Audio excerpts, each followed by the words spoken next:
তো সূরাতুন নাজিয়াত সেরকম একটি সূরা, অনেকগুলো শপথের মাধ্যমে এর সূচনা হয়েছে, যা টেনে নিয়ে আসে, ডুব দেয়। নাজিয়াত কোনো কিছু টেনে নিয়ে আসে, আর গরকান অর্থ যখন তারা ঝাঁপ দেয়। ওয়া নাশিতাতি নাশতা, আর তারা দারুণ ব্যস্ত। ওয়াসাবিহাতি সাবহা, যারা তীব্র গতিতে সন্তরণ করে। ফাসাবিকাতি সাবকা, আর তারা ক্ষিপ্র গতিতে এগিয়ে যায়। ফাল মুদাব্বিরাতি আমরা, অতঃপর যারা সকল কর্ম নির্বাহ করে, তাদেরকে যে আদেশই প্রদান করা হচ্ছে তারা তা বাস্তবায়ন করছে। এগুলো হলো শপথ। আমরা জানি না কারা এই কাজগুলো করে, আল্লাহ আমাদের বলেননি তারা কারা। তারা টেনে নিয়ে আসে, তারা ঝাঁপ দেয়। এখন এর দ্বারা আসলে কি বোঝানো হচ্ছে এই বিষয়ে সাহাবাদের অভিমত পাওয়া যায়, আমরা এ নিয়ে পরে কথা বলবো।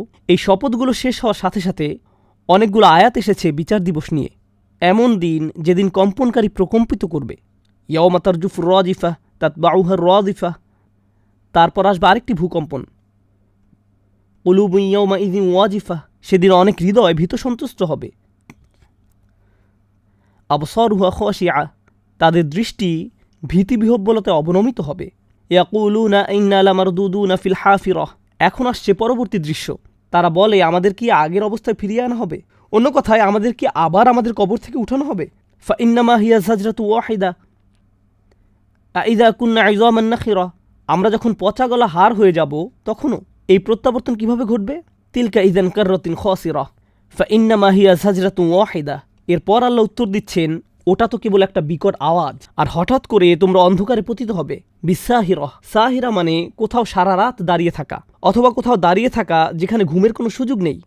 প্রথম বিষয় ছিল কতগুলো শপথ, যেখানে কিছু একটা উৎপাটন করে নেওয়া হচ্ছে। এর পরের বিষয় ছিল বিচার দিবস, এমন মানুষ যারা বিচার দিনের বাস্তবতা নিয়ে প্রশ্ন তুলেছে। তারপর হঠাৎ করে বলা শুরু হলো হাল আতাকা হাদিসু মূসা, মূসার বৃত্তান্ত কি তোমার কাছে পৌঁছায়নি?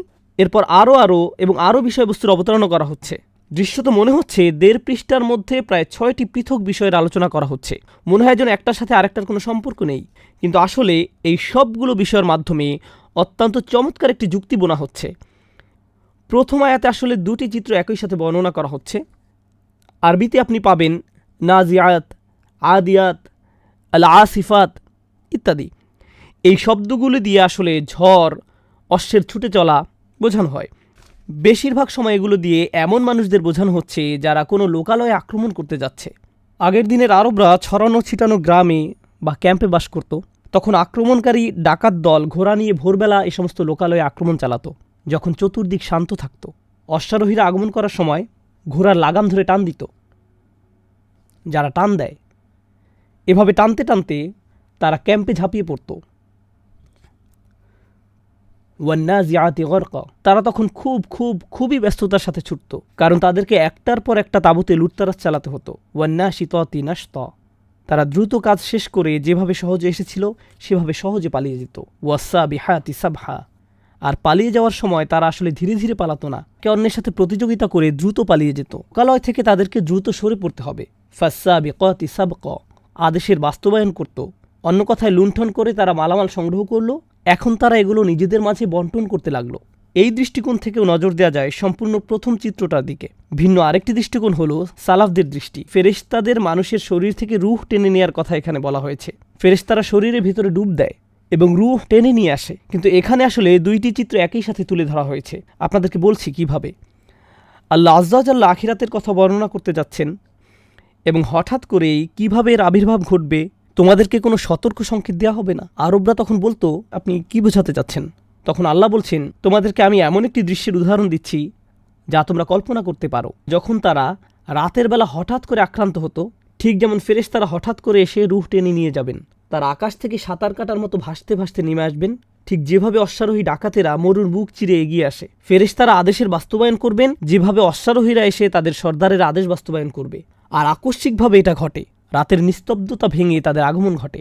এরপর তিনি বিষয়বস্তু পরিবর্তন করে বলেন ঠিক এভাবেই কিয়ামতের ভূকম্পন প্রকম্পিত করবে। ইয়াওমা তারজুফুর রাজিফা, সেদিন ভূকম্পন প্রকম্পিত করবে। তারপর আসবে আরেকটি ভূকম্পন, ঠিক যেভাবে আক্রমণকারীরা ঢেউয়ের মতো একের পর এক আসতে থাকে। প্রথম দলের আক্রমণ শেষ হতেই পরবর্তী দলের আক্রমণ ঘটে। তাতবাউহা রাজিফা, এই দৃশ্যটি আপনাদের মাথায় কল্পনা করুন, যেখানে গ্রামবাসীরা আক্রান্ত হচ্ছে, মাঝরাতে অশ্বারোহী ডাকাতেরা গ্রামে লুটতারাজ চালাচ্ছে। তখন মানুষ কি করে? কুলুবুন ইয়াওমাইযিন ওয়াজিফা আবসারুহা খাশিআ, তাদের অন্তর ভয়ে প্রকম্পিত, তাদের দৃষ্টি ভীতবিহ্বলতে অবনমিত। এর মধ্যে লুণ্ঠনের কাজ সমাপ্ত হয়ে যায়। লুণ্ঠন শেষ মানে মূল্যবান যা কিছু আছে তার সব নিয়ে গেছে। আর মাটিতে যা পড়ে আছে মূলত অশ্বারোহীদের পদচিহ্নগুলো, তাই না? জানেন পদচিহ্নের আরবি প্রতিশব্দ কি? হাফিরা। ইয়াকুলুনা আইন্না লামারদুদুনা ফিল হাফিরা। একদিকে এর অর্থ হলো তারা বলে আমাদেরকে কি কবর থেকে তুলে আগের অবস্থায় ফিরিয়ে আনা হবে। আর আরেকটি অর্থ হলো অশ্বারোহীরা চলে যাওয়ার পর বাকি আছে শুধু পদচিহ্নগুলো। কোনো কারণে কেউ সেখানে আবার ফিরে যাবে, আর ফিরে গেলেও উপকারী কিছু সেখানে পাবে না। তিলকা ইদান কাররাতিন খাসিরা। এটা হবে এক ক্ষতিকর প্রত্যাবর্তন। অন্য কথায় তাদের বিচার দিবসের ব্যাপারে প্রশ্ন তোলাকে আল্লাহ তুলনা করছেন যেভাবে তারা ভাবত লোকালয় ধ্বংস হয়ে যাওয়ার পর কিভাবে তারা সেখানে ফেরত যাবে। ফাইন্নামা হিয়া জাজরাতু ওয়াহিদা। ওটা তো কেবল একটা বিকট আওয়াজ। এই বিকট শব্দ হতে পারে সিঙ্গার ফুৎকারের মহাগর্জন, অনুফিখা ফিস-সূর। কিন্তু এই দুনিয়ায় এক ব্যক্তি তার গ্রামে ফেরত এসে দেখল সব কিছু জ্বালিয়ে দেওয়া হয়েছে, ঘোড়ার পায়ের চিহ্ন সর্বত্র। তখন সে কি করে? সে কেঁদে ওঠে, হাঁটুতে ভর দিয়ে বসে পড়ে। ফাইদা হুম বিসাহিরা। সারা রাত কেঁদে কেঁদে কাটিয়ে দেয়, কারণ কিছুই আর অবশিষ্ট নেই। আল্লাহ দুনিয়ার একটি চিত্রকে আখিরাতের চিত্রের সাথে তুলনা করলেন। সুতরাং আপনি দুইটি চিত্র একই সাথে অবলোকন করছেন। এখন এই সকল দুর্যোগ এড়ানো যেত যদি কেউ গ্রামবাসীকে বলতো ডাকাত দল আক্রমণ করতে আসছে, তোমাদের গ্রামে একটি আক্রমণ হতে যাচ্ছে। তাহলে তারা প্রস্তুতি নিতে পারত, তাই না? হাল আতাকা হাদিসু মূসা। মূসার সংবাদ কি তোমাদের কাছে আসেনি? আল্লাহ যখন মূসাকে তার কাছে ডেকে আনলেন, ফিরাউনের কাছে গিয়ে তাকে সাবধান করতে পারেন। ইযহাব ইলা ফিরআউনা ইন্নাহু তাগা। ফিরাউনের কাছে যাও, সে সীমালঙ্ঘন করছে। কারণ ফিরাউনকে সাবধান করা উচিত যে আক্রমণ আসছে, সাবধান হও। আর যখন কাউকে এভাবে আক্রমণের ব্যাপারে সাবধান করতে যাবেন, প্রমাণ উপস্থাপন করা উচিত। ফাআরাহুল আয়াতাল কুবরা ফাকাযযাবা ওয়া আসা। তিনি তাকে সবচেয়ে বড় প্রমাণ দেখিয়েছেন, তারপরও সে মিথ্যা প্রতিপন্ন করলো এবং সে মুখ ফিরিয়ে নিল। তো আল্লাহ এখন বর্ণনা করছেন রাসূল পাঠানোর উদ্দেশ্য কোনো জাতিকে ধ্বংস করে দেয়া নয়, বরং তাদেরকে রক্ষা করা। সূরা নূরের আলোচনায় যেটা আমি আরো ভালোভাবে ব্যাখ্যা করেছি, ফাকাযযাবা ওয়া আসা সুম্মা আদবারা ইয়াসআ। অতঃপর সে আল্লাহর বিরুদ্ধে জোর প্রচেষ্টা চালানোর জন্য উল্টো পথে ফিরে গেল। অন্য কথায় তুমি চেষ্টা চালানো শুরু করেছ তার বিরুদ্ধে যে তোমাকে সাবধান করেছে। ফাহাশারা ফানাদা। সে সকলকে সমবেত করলো এবং উচ্চস্বরে ঘোষণা করলো। এই অংশটা আসলেই চমকপ্রদ। গোটা সতর্কতা বিচার দিবস সম্পর্কে, তাই না? বিচারের দিন আল্লাহ সবাইকে একত্রিত করবেন, কিন্তু ফেরাউন সিদ্ধান্ত নিল সে তার নিজের হাসর আহ্বান করবে। ফাহাশারা। বিচারের দিন আল্লাহ ঘোষণা দিবেন, কিন্তু সে সিদ্ধান্ত নিল সে তার নিজের ঘোষণা প্রদান করবে। বিচারের দিন আল্লাহ ঘোষণা দিবেন, লিমানিল মুলকুল ইয়াউম লিল্লাহিল ওয়াহিদিল কাহ্হার। আজকে রাজত্ব কার? পরাক্রান্ত আল্লাহর। ফেরাউন লোকজনকে জড়ো করলো, আল্লাহকে ডাকার পরিবর্তে সে ঘোষণা করলো, আনা রব্বুকুমুল আ'লা। আমি তোমাদের সর্বশ্রেষ্ঠ রব। সুবহানাল্লাহ। তুলনাটা লক্ষ্য করেছেন? বিচার দিবসে কি ঘটবে আমাদের প্রকৃত রবের সাথে, আর অন্যদিকে এই ইডিয়েট কি করছে? তার নিজের হাসর তৈরি করেছে, তার নিজের নিদা, তার নিজের ঘোষণা, আনা রব্বুকুমুল আ'লা। সূরার এই পর্যন্ত আলোচনাগুলো কি একবার দুনিয়া তারপর আখিরাত, একবার দুনিয়া তারপর আখিরাত, এভাবে না? এবার পরবর্তী আয়াতের ভাষার দিকে লক্ষ্য করুন। ফাআখাযাহুল্লাহু নাকালাল আখিরাতি ওয়াল উলা। অবশেষে আল্লাহ তাকে আখিরাত ও দুনিয়ার আযাবে পাকড়াও করলেন। সুবহানাল্লাহ। কোরআনে বিষয়গুলো কি সুন্দরভাবে সম্পর্কযুক্ত। তিনি তাকে একটি উদাহরণে পরিণত করলেন দুনিয়া এবং আখিরাতের জন্য। এখন একেবারে শাব্দিকভাবে দুনিয়া এবং আখিরাতের উল্লেখ করা হলো। এখান থেকে আপনি সূরার কেন্দ্রীয় অংশটি পড়লে, যেটা হলো ফেরাউনের একথা বলা যে আমি তোমাদের সর্বশ্রেষ্ঠ রব, এরপর থেকে আল্লাহ কি করলেন? তিনি সিদ্ধান্ত নিলেন যে প্রমাণ করবেন কে সর্বশ্রেষ্ঠ রব, কে সর্বশ্রেষ্ঠ রব। আল্লাহ বললেন, আনতুম আশাদ্দু খালকান মিস সামা। তোমাদেরকে সৃষ্টি করা অধিক কঠিন না আসমান সৃষ্টি? বানাহা। তিনি এটা নির্মাণ করেছেন। এখানে নির্মাণের ব্যাপারটা গুরুত্বপূর্ণ, কারণ ফেরাউন অনেক কিছু নির্মাণ করেছে। তার সময়ে পৃথিবীর শ্রেষ্ঠতম স্থাপত্য ছিল তার, সর্বোচ্চ স্থাপত্য ছিল তার। আল্লাহ বলেন, রাফা আসাম কাহা। আসমানের ছাদ তিনি অনেক উচ্চে তুলেছেন, কারণ ফেরাউনের পক্ষে কোনোদিন আল্লাহর মতো এত উচ্চতম কিছু নির্মাণ করা সম্ভব নয়। তাই ফেরাউন যখন বলল আল আ'লা, উচ্চতা সম্পর্কে আসলে সে কি জানে? রফা আসাম কাহা ফাসাওয়াহা। এরপর আল্লাহ বলেন, ওয়া আগতাশা লাইলাহা ওয়া আখরাজা দুহাহা। আর তিনি এর রাতকে আচ্ছন্ন করেছেন এবং এর দিবালোক প্রকাশ করেছেন। প্রসঙ্গত প্রথম চিত্রটি কখন ঘটেছিল? রাতের বেলায়। আর সকালের মধ্যে সবকিছু শেষ। তিনি তার রাতকে আধারে ঢেকে দিয়েছেন আর তার দিবালোক প্রকাশ করেছেন। সবকিছু পূর্বের বর্ণনার সাথে সম্বন্ধযুক্ত। তারপর ওয়াল আরদা বা'দা যালিকা দাহাহা, এরপর তিনি জমিনকে বিস্তীর্ণ করেছেন। যখন বলা হয় বিস্তীর্ণ জমিন, তখন এটি জমিনের বিশালতার ইঙ্গিত বহন করে। কোনো লোকালয় যখন আক্রান্ত হয়, কোরআন তাকে বর্ণনা করে দাকাত আলাইহিমুল আরদু বিমা রহবাত, পৃথিবী বিস্তীর্ণ হওয়া সত্ত্বেও তাদের জন্য সংকীর্ণ হয়ে গেল, তাদের পালানোর কোনো জায়গা নেই। আল্লাহ এখানে বলছেন তিনি চেয়েছেন পৃথিবীকে বিস্তীর্ণ করতে, কিন্তু মানুষ যখন তার সাবধানবাণীতে কর্ণপাত না করে, পৃথিবী সংকীর্ণ হয়ে যায়। জমিনের উদ্দেশ্য হলো বিস্তীর্ণ হওয়া, বিস্তৃত হওয়া। প্রসঙ্গত ফেরাউন বিশ্বাস করত তার বিশাল মাঠের পর মাঠ রয়েছে, তার সুদীর্ঘ নদী রয়েছে। ওয়াহাদিহিল আনহারু তাজরি মিন তাহতি, কুরআনে বলা হয়েছে এই নদীগুলো আমার নিম্নদেশে প্রবাহিত হয়। অতপর তিনি জমিনকে বিস্তীর্ণ করেছেন।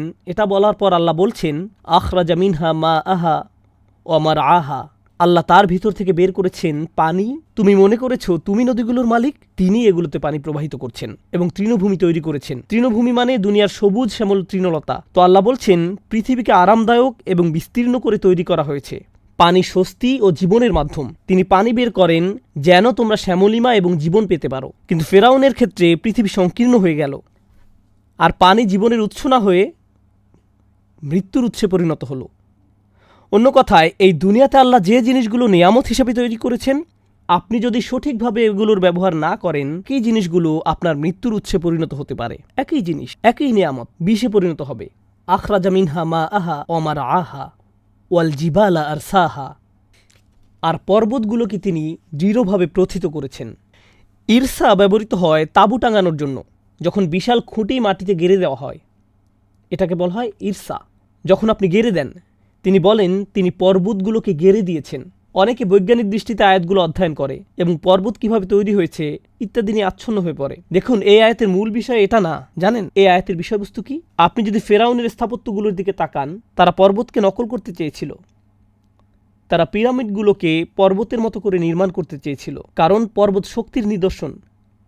এই পর্বতগুলো তৈরি করার জন্য তাদেরকে নিচ থেকে নির্মাণ করে উপরে উঠতে হয়েছিল। তাহলে উঁচু করে নির্মাণ করতে হলে আপনাকে প্রথমে নিচের দিক থেকে শুরু করে আস্তে আস্তে উপরে উঠতে হবে।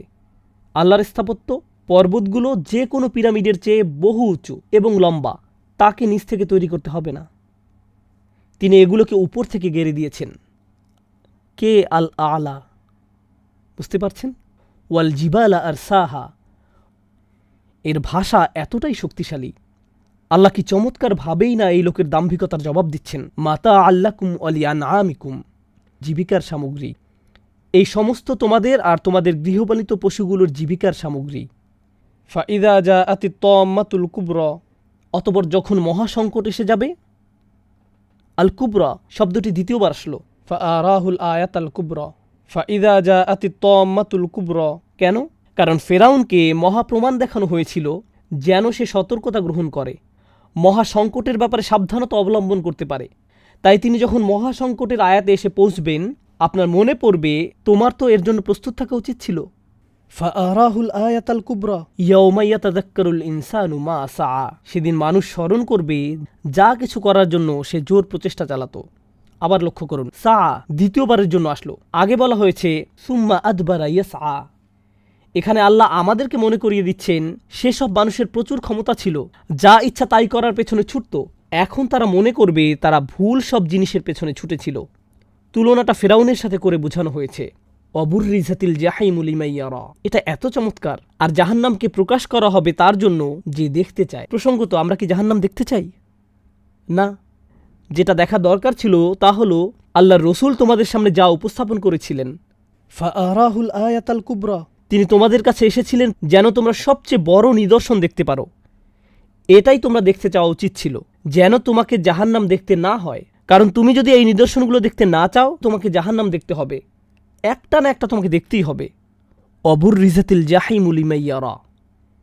এরপর আল্লাহ বলেন ফাআম্মা মান তাগা ওয়া আসারাল হায়াতাদ দুনিয়া ফাইন্নাল জাহিমা হিয়াল মাওয়া।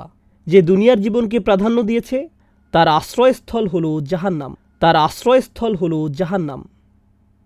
এখানে আশ্রয়স্থল শব্দটির প্রয়োগ অসাধারণ। প্রথমে তিনি বলছেন যে এই দুনিয়ার জীবনকে প্রাধান্য দেয়। এখানে আশ্রয়স্থল শব্দটির প্রয়োগ অসাধারণ।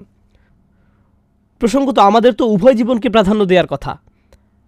আখিরাতকে দুনিয়ার উপর নয়। আমাদের তো দুনিয়ার সেরাটা এবং আখিরাতেরও সেরাটা চাওয়ার কথা। রব্বানা আতিনা ফিদ দুনিয়া হাসানা অফিল আখিরাতে হাসানা। আপনার তো উভয় জগতের মধ্যে ভারসাম্য রাখার কথা। ঠিক এই সূরায় উপস্থাপিত চিত্রগুলোর মতো সবকিছু এখানে দ্বৈত দ্বৈত দ্বৈত। এই আয়াতে এসে পৌঁছার পর জাহিমে অর্থাৎ জাহান্নামে সে আশ্রয়স্থল খুঁজে পাবে। সূরার শুরুতে ডাকাতদের আক্রমণের একটা চিত্র আঁকা হয়েছিল। ডাকাতের আক্রমণ হলে আপনি কোথায় যেতে চাইবেন? একটি আশ্রয়স্থল খুঁজবেন। আজ এই মানুষগুলোর কোনো আশ্রয়স্থল থাকবে না। তাদের জন্য বিচার দিবসের পর আশ্রয় নেওয়ার জায়গাটা হবে বিচার দিনের ভয়াবহতার চেয়েও বহুগুণে ভয়ানক।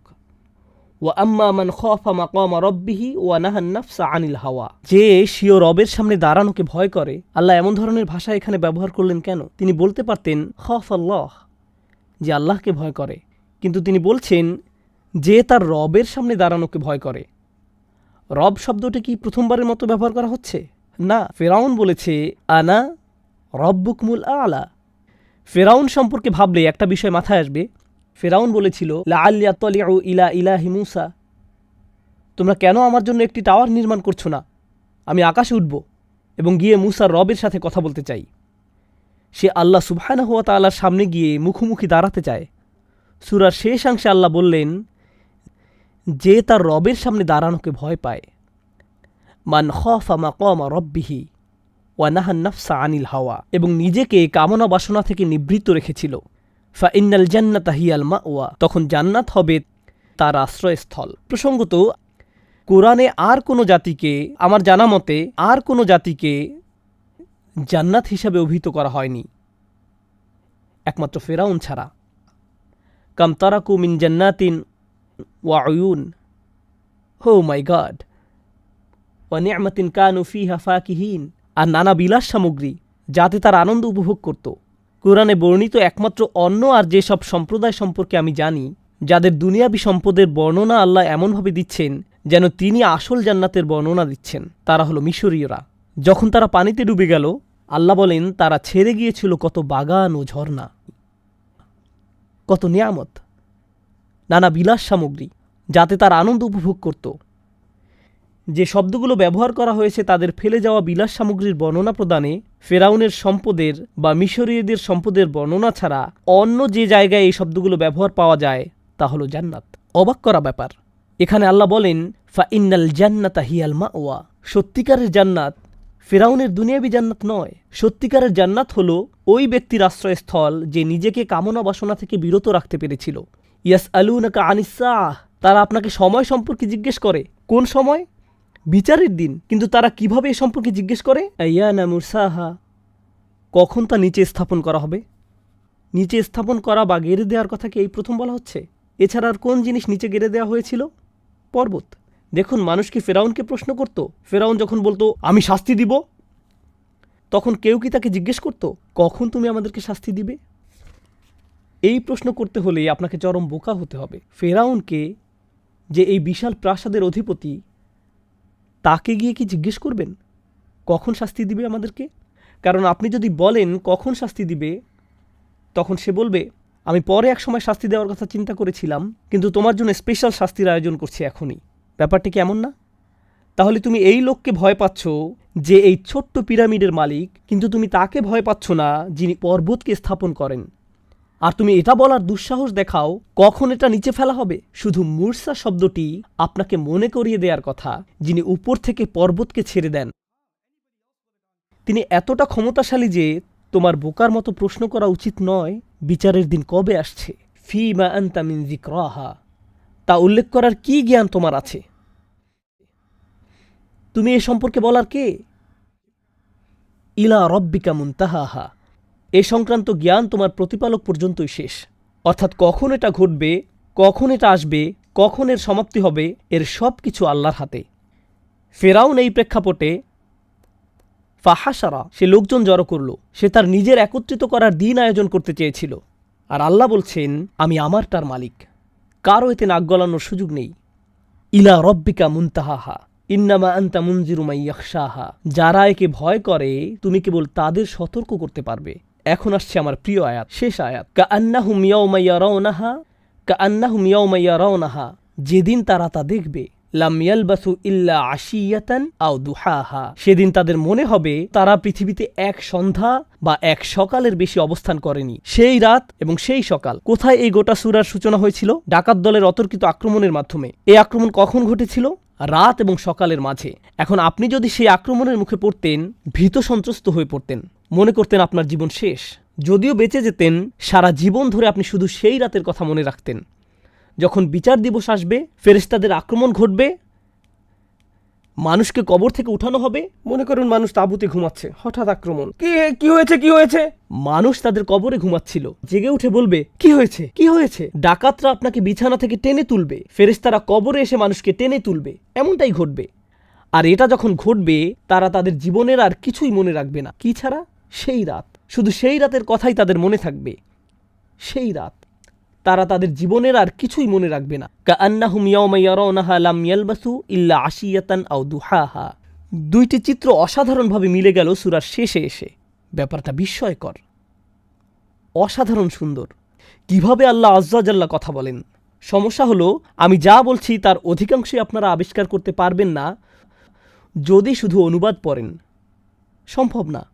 আমি বলেছিলাম এই সূরার কেন্দ্রীয় একটা অংশ রয়েছে, আনা রব্বুকুম আল আ'লা।